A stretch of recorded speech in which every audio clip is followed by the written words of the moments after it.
Divine enlightenment is everything. I often tell people, arrange matters as God enlightens you. When I say as God enlightens you, I mean that man must view things with divine enlightenment and not through human rationality. One must not think that whatever makes one feel comfortable is also the enlightenment of God. How does divine enlightenment come to us? If we burnish the wires, the sinful man can become a good conductor, and then the grace of God will be transmitted to provide the divine light of grace. Otherwise, the system is short-circuited and grace cannot enter. The basic thing is for man to take care not to lose the grace of God, so as to have divine enlightenment, for everything is in vain if there is no divine enlightenment. What difficulties Christ had with his earthly disciples, until they were overshadowed by divine grace. Before Pentecost, authority was given to the disciples to help the people, but they did not yet have the divine enlightenment which they received at Pentecost. When Christ told his disciples that he was going to Jerusalem and the Son of Man was going to be crucified and raised, and so forth, they imagined that when he arrived in Jerusalem, the people would raise him up to be king. They were thinking in human terms. This is why they were concerned as to who would sit at the right side or at the left side of Christ. The mother of the sons of Zebedee went to Jesus and asked that he place one of her sons at his right and the other at his left. But from the day of Pentecost, when Christ sent the Paraclete, the Holy Spirit, the apostles received divine grace forever. Prior to that, they had divine enlightenment only on occasion. It was like their batteries were charged but would run down again. They needed to be plugged into an electrical outlet and be recharged. Again and again they would run out. Again and again they needed to be recharged. When the Paraclete was sent to the apostles, they no longer needed to be recharged. It's not that we are now better and they are worse, but rather that we are now living in the time of grace. And this means that we have no excuses. We are baptized, we have the Holy Spirit through chrismation, we have it all. Back then Christ had not yet been crucified, and in a way, the devil still had some authority and could easily mislead the people. Following the crucifixion, Christ granted to all the ability to receive divine enlightenment. Christ sacrificed himself and liberated us. We are now baptized in his name. The electrical outlet is now permanently in place. Now it is we who are interrupting the passage of divine grace, and this is because we let the wires get rusty. Geronda. What is required for the Holy Spirit to dwell in man? A fighting spirit, humility, philorimo, nobility, and sacrifice are some of the requirements. Man is worthless without the grace of the Holy Spirit. The Holy Spirit is the light, the divine light. The whole basis is there. If someone cannot see, he may walk into a window, walk off a cliff, or into a ditch. He cannot see where he is going, because he lacks the necessary light. But if he sees a small ray of light, he can protect himself. If he sees even more clearly, he can avoid all the dangers and walk safely on his way. And for light to come, one must be willing to come out of the darkness.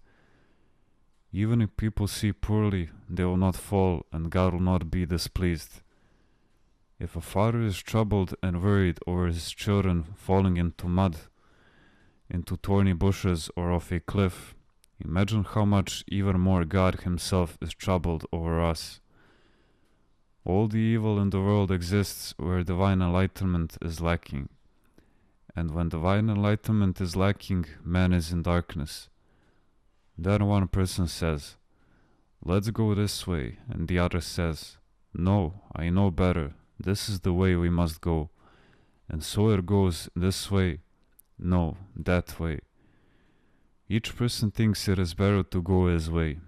In other words, they are all interested in going the right way, but they are all in a sort of confusion and cannot come to a mutual understanding. If there were no confusion, they would not be arguing. They would have recognized the best way and would take that direction. I mean to say that everyone may have a good disposition, but given the confusion, many problems are created in society and in the church. At least in the church, most people do not have a bad disposition, but they do lack divine enlightenment. They struggle for the good, but where do they end up? For this reason, we must ask God to grant us even a little divine enlightenment.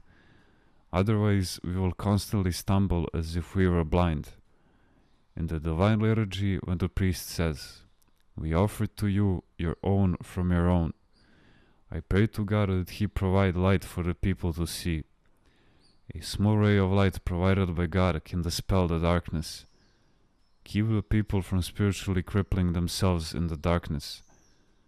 During the reading of the second psalm, which Saint Arsenius of Cappadocia read as a prayer to God to enlighten those going to conferences, I pray, "May God enlighten all the leaders of the world, enlighten all the hierarchs and fathers of the church to receive the Holy Spirit, so as to be able to help the people of the world." Even if a single one is enlightened and others become at least receptive, can you imagine what great good could be achieved? One timely word spoken by a leader can make a big difference. People have a need for divine enlightenment. The benevolent God provides His divine enlightenment to those who have good intentions. A judge once related a case which he had encountered personally. A monk was sent by his monastery with 500 gold coins to buy a field. He went to ask a real estate broker, who said to him, "Leave the gold coins with me so you don't have to carry them." So he left the money with the broker. What a nice man, the monk thought innocently in his heart. He relieved me of that burden. When the monk returned, the broker not only did not give him back the coins, but even claimed that he had given the monk 8 million drachmas. The poor monk thought how he would return to the monastery. Not only had he given the 500 coins and received nothing in return, but a broker was demanding an additional 8 million drachmas. The matter ended up in court. At a trial, the judge had the inspiration to ask a series of questions whose answers not only proved that the broker had not given anything to the monk, but that he had also taken the gold coins. I was able to see that the judge was in a spiritual state similar to that of the prophet Daniel. As he had the fear of God in his heart, God illuminated him to act appropriately and uphold justice. The whole basis is divine enlightenment. When divine enlightenment comes, then not only are the person and his environment at peace and at ease, but he himself can continue to make spiritual progress. This is why I keep saying that while the lights and the chandeliers, these impressive discoveries of the mind, are nice and useful, the divine light of the grace of God, which enlightens man, is superior.